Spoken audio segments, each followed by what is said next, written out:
Isabela Broadcast Center, himpilang tumatalakay sa mga proyekto at serbisyong tunay para sa tao. Hatid ang mga programang nag-uugnay sa bawat Isabelenyo saan mang panig ng mundo.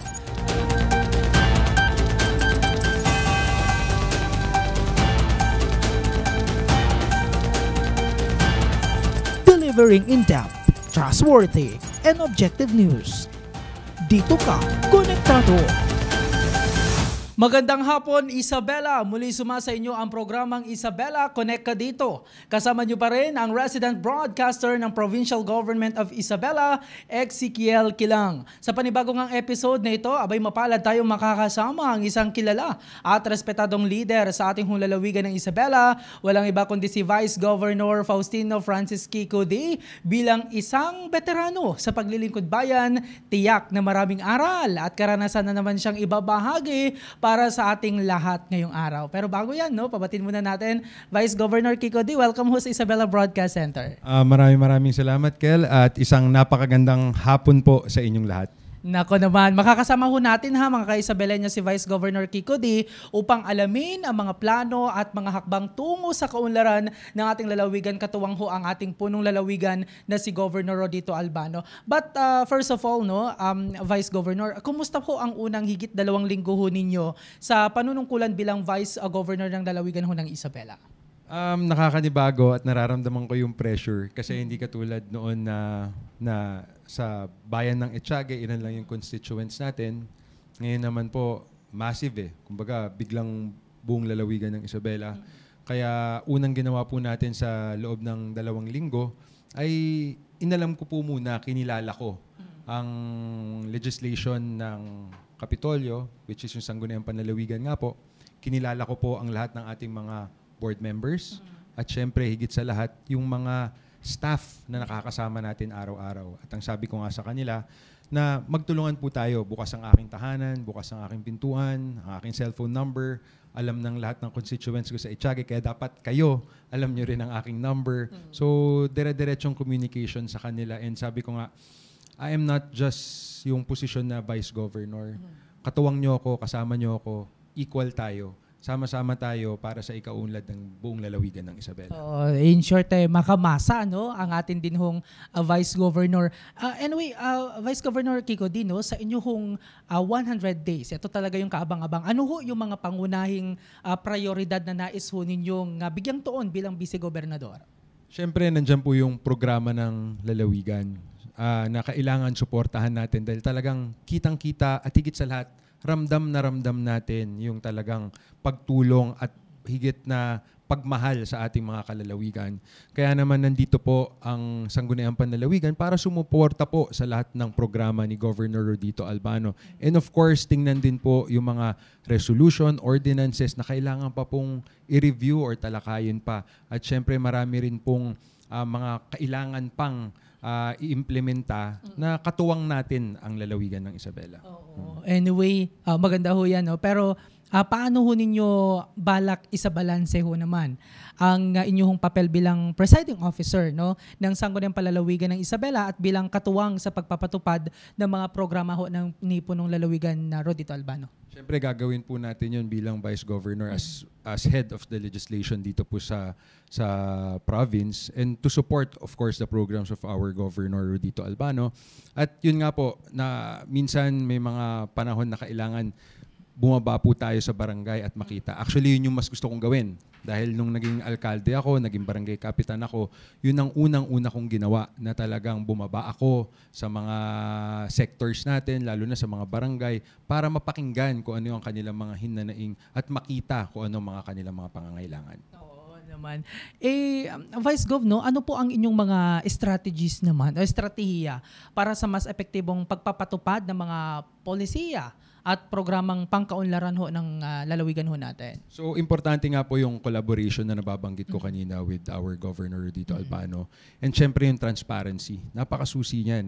Dapat malaman ng tao and to be honest talaga, completely honest with our constituents regarding matters ng ating lalawigan and kung ano po yung mga programa para po sa kanila. Kaya nga nabanggit ko kanina na gusto kong alamin paano ko malalaman yon kung hindi ko pupuntahan. Kaya nga nung nag-ikot po ako dun sa campaign period natin, umikot po ako sa mga bayan-bayan, iba't ibang barangay. Ang sabi ko, ang pangarap ko, maikot yung 1,018 barangays ng ating lalawigan at makausap lahat ng sektor, lalong-lalo na ang youth sector, na kailangan natin sila mapakinggan dahil sila yung future leaders natin dito sa ating lalawigan.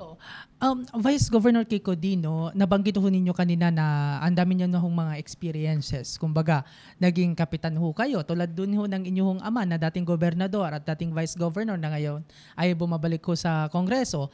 Malaki po ba ang naging adjustment sa inyo sa paglipat mula ho sa pagiging, syempre, no, barangay captain, recently alkalde, tungo ho sa panibagong papel bilang vice-gobernador ho ng, ito na talaga, isa sa pinakamalaking lalawigan ho dito sa Pilipinas, ang Isabela?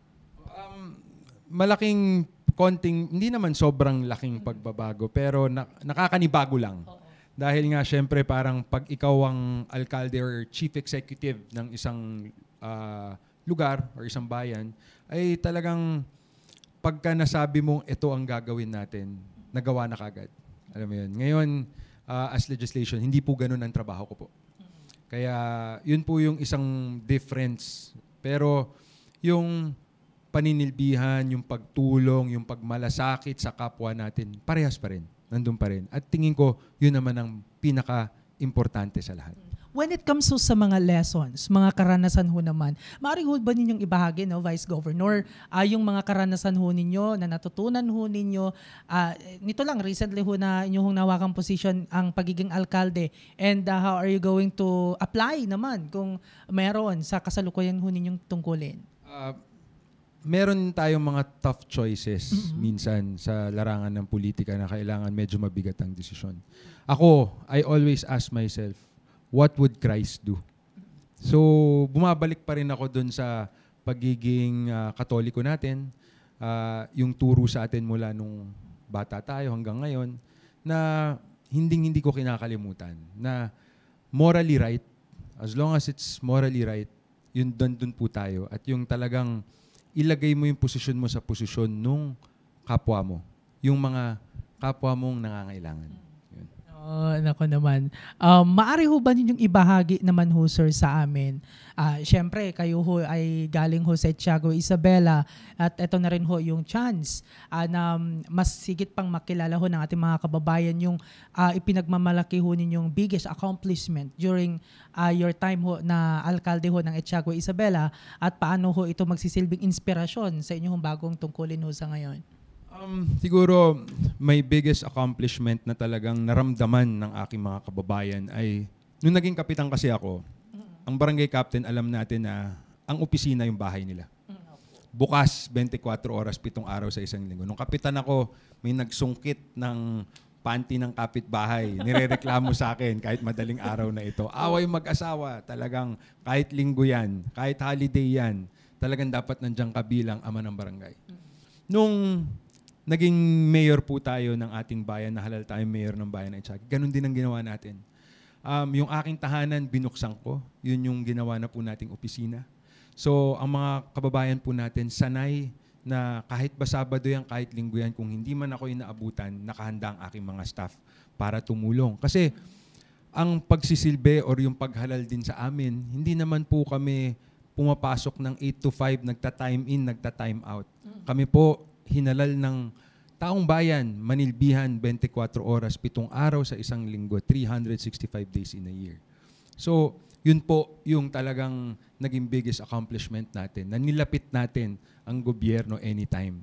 At pangalawa, yung pakikinig sa kanila, napaka-importante yun. Kasi dun talaga nagsimula yung mga ang concrete projects natin, lalo na mga concreting natin, pagpapatayo ng bagong palengke, mga healthcare facilities natin. Kumbaga, yun ang isang naging susi.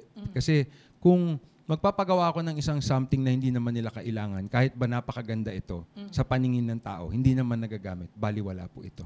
Kaya yun ang napaka-importante sa lahat. At yung tuloy-tuloy na collaboration, hindi lang sa mga ahensya ng gobyerno. Kung hindi, pati sa mga private sectors, napaka-importante nun.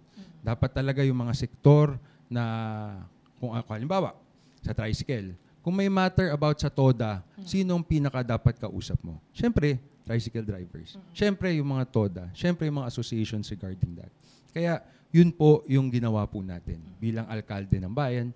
Kaya, yun ang nakikita ko naging biggest accomplishments natin. Oh, nako.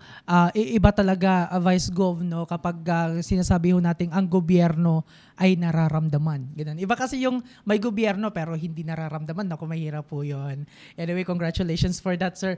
Sa usapin ho naman ng kabataan, Vice Gov, at sa susunod ho na generasyon ng mga leader, paano ho ninyo nais silang maengganyo at mahikayat na makilahok sa gawaing pampamahalaan? Kasi pasensya na ho sa mga latest ho ng mga generations ho sa ngayon. Medyo iba ho yung mga pinagtutuunan ho ng pansin ng iba.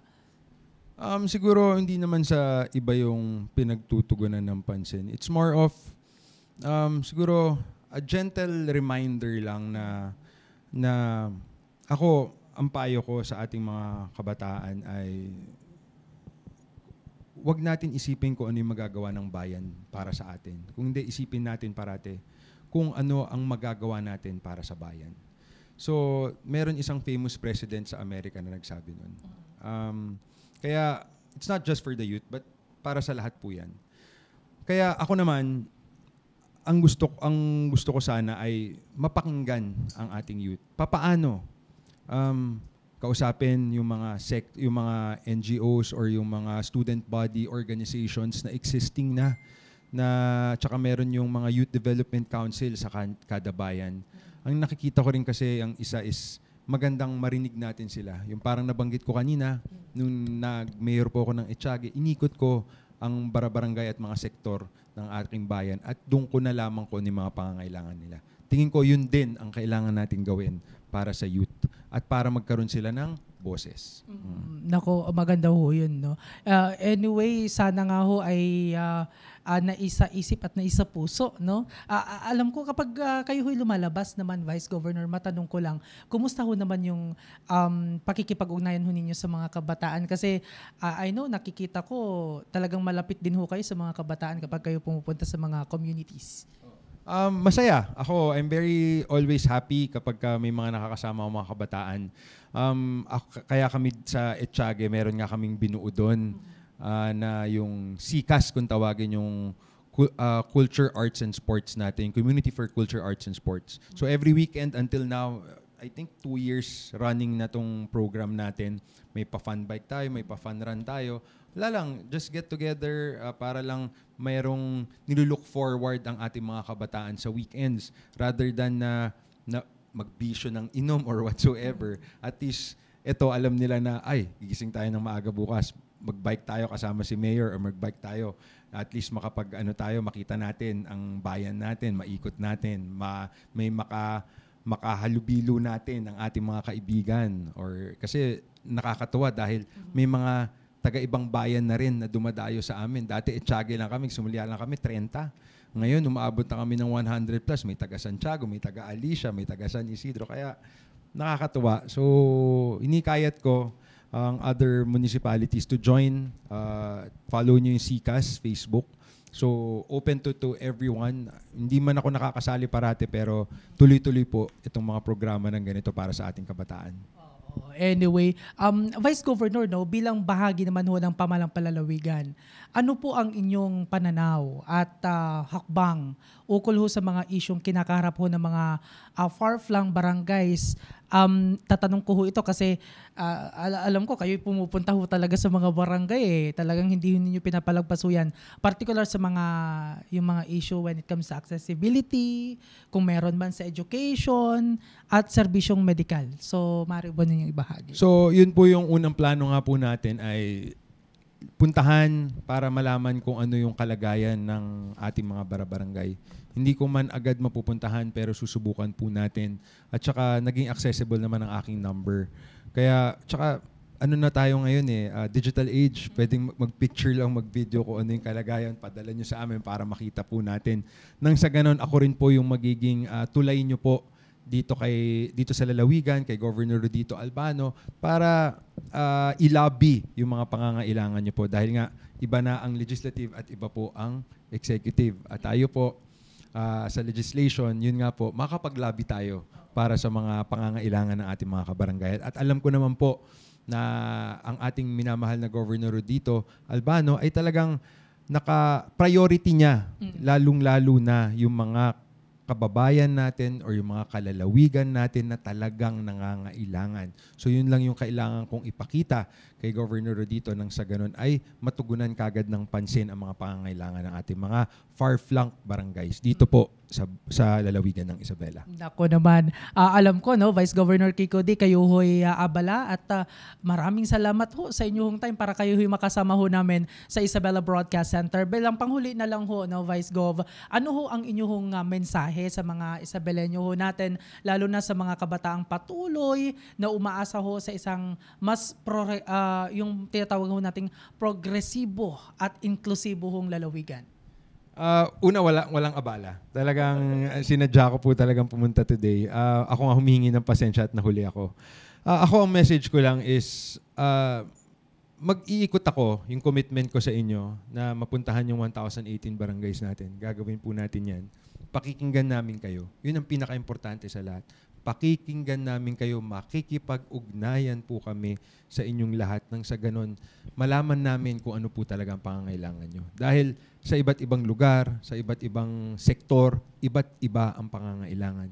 Kaya nandito po kami, makakaasa kayo na kasama nyo po kami sa hirap at ginhawa. At sabay-sabay po tayong uunlad dito po sa lalawigan ng Isabela. Maraming salamat and God bless po sa inyong lahat. There you have it mga ka-Isabelenyo, ang ating hong Isabela Vice Governor. Ayan, Vice Governor Kiko D. Maraming salamat din sa lahat ng tumutok at abangan ho ang susunod pang episode tuwing Martes at Biyernes sa parehong oras at parehong programa. Uy, nga pala ho, madagdag ko, simula ho sa mga susunod na araw, kikilalanin pa ho natin yung iba pang mga opisyal ng sangguniang palalawigan ho ng Isabela. Kaya pakantabayan ho yan dito ho sa Isabela Broadcast Center. At huwag din hong kalimutan na i-like at i-follow ang ating Facebook page. Nandyan ho sa inyong mga screen, Isabela PIO, upang maiwasan ang fake news at manatiling updated sa mga kaganapan, mga mahalagang impormasyon, lalong-lalo na dito ho sa Isabela. Sa ngalan ng aming Provincial Information Officer na si Attorney Elizabeth Binag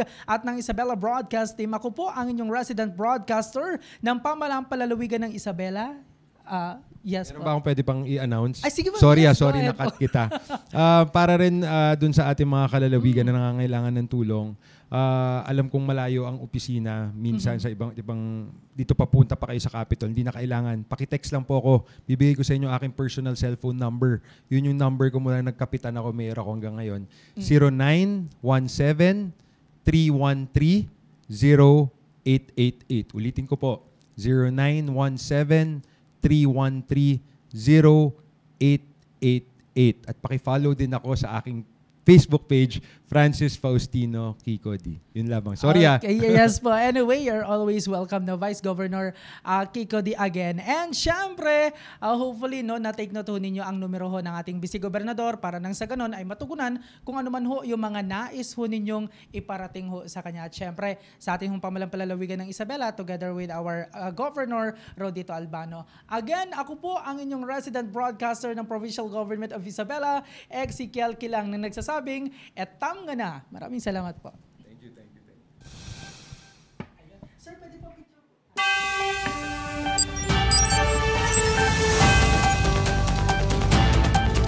Isabela Broadcast Center, himpilang tumatalakay sa mga proyekto at serbisyong tunay para sa tao. Hatid ang mga programang nag-uugnay sa bawat Isabelenyo saan mang panig ng mundo.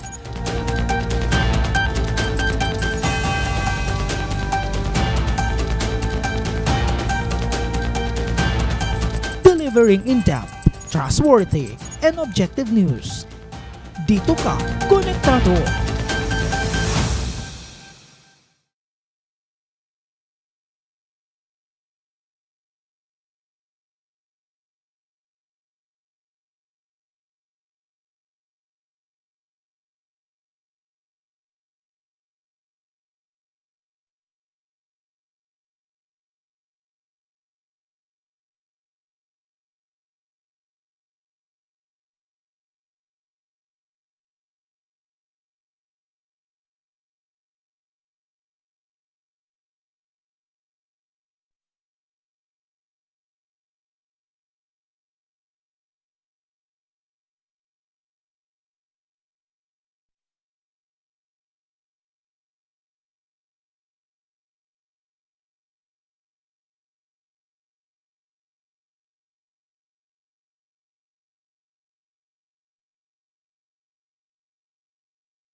Hello, hello, hello, hello, hello.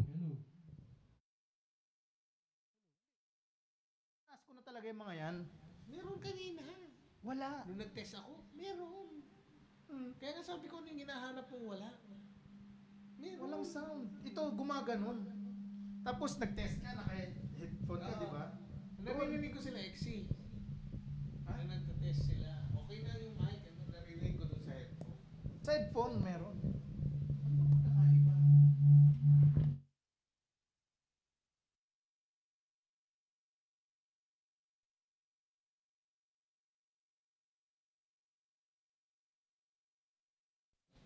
Nung kanina, bago tayo nag-start, Go. Nanood si ma'am. Hello, hello. watching mo na. Ano pala yung naririnig mo sa ano, hindi narinig mo.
Hello, hello. Di ba?